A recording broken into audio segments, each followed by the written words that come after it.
И надо научиться играть на струнах этого тонкого дела так, чтобы не сделать плохо тем, кто там столько лет живет, не нарушить традиции. И в такой молодой республике, как Ингушетия, которая исполнилась только 15 лет, нужно настроить ее на новый демократический этап развития. Много было проблем, но много было и побед. И мне бы очень хотелось, чтобы в вашей республике наступил мир и спокойствие, чтобы туда вернулись русские семьи, программы, которой вы сейчас занимаетесь, чтобы она обрела еще большее доверие.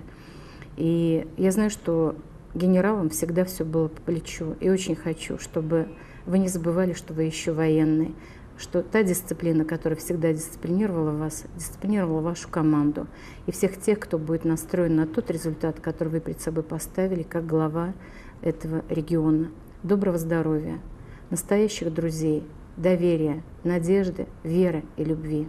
Я помню его